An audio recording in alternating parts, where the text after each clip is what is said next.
My neighborhood of birth was Dean Street. I lived just about 2 houses in from Albert Street. My opposite side of the street neighbor was Wesley Primary School and Wesley Church. And Chapel Lane, if you would come down that street, would run directly into our house. I am a Locke by birth. My mom, Alice Locke, was the oldest child of 6 children, and I grew up with my mother. I didn't get to know my father until I was 11, when I was just about to go to primary school, in fact.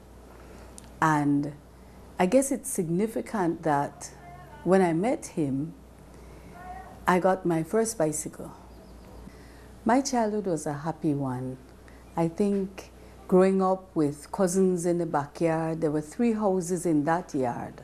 And my cousins live in 2 other houses, and our family, which wasn't the biggest one, was pretty close-knit. My grandfather, my mother, my sister, and I. And as time would go by, my aunt lived there with us as well. Sometimes I wonder how we all stayed in that one little house, but we fit. And because we were so close to each other, I think we enjoyed our time together.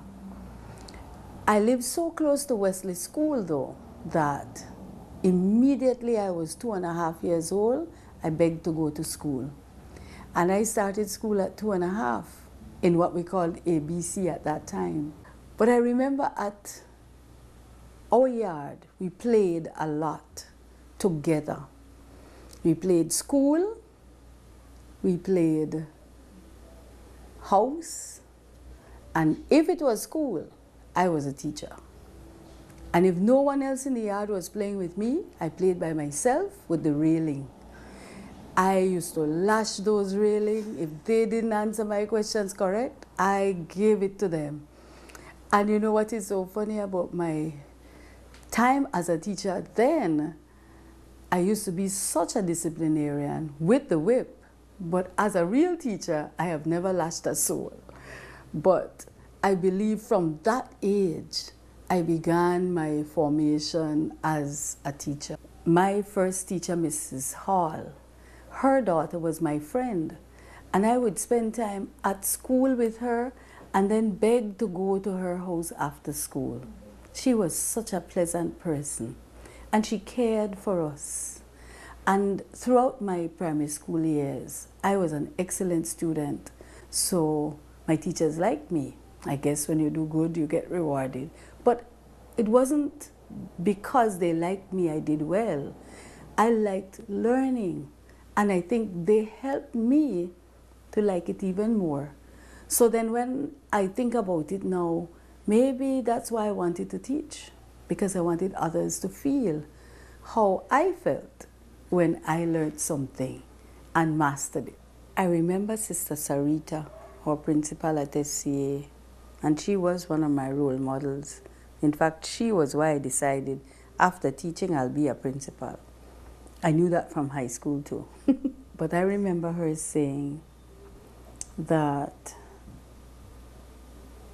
we owe it to ourselves to be the best persons that we could be. I used to be late all the time, and she would be like with eyes in the back of her head and catch me all the time. And maybe it was in one of those conversations, and she just told me, you're not the best person that you can be if you're always late. My first job was at SCA, and my first class with 4th formers, who, by the way, were my age and older. I can remember walking into the room and the class was all expectant, and here comes Miss Armstrong. Well, at that time I was Miss Smichael. My maiden name was Smichael. And all eyes were on me. And it gave me a sense of knowing that I was expected to deliver. And it gave me that conviction also that I had to deliver. And I remember explaining to them, history is the best subject you would ever take. And I think I tried my best to convince them, you know, this is it. You're going to learn nothing more important than history. A student that comes to my mind that really loved history and took it all on is Lisa Schumann. I always think of Lisa as a good example of a person that got into history with me. And I remember her saying she was going to be the first female Prime Minister of Belize. I took her class on a field trip to the first sitting of the House that heard the reading of the White Paper, which is the precursor to the Constitution of Belize. And when that child walked into that house, and I could see all the girls were looking around, you know, quite fascinated, but it was as if Lisa was, you know, extra. And she became a member of the House, you know. And I've looked at that as an illustration of how far a teacher's influence can go. Because you open up a world to a child and you watch them grow in it. I think this might be my last year as a high school principal. I think I've reached a crossroads actually. And that's okay because I've had an extremely enjoyable time. And I just hope that the little that I have done through touching the lives of all those boys and girls, and I'm so happy to have gone from an all-girls school to a co-ed school so that I could touch the lives of boys, that will be continued through the lives of all those educators who will come after me.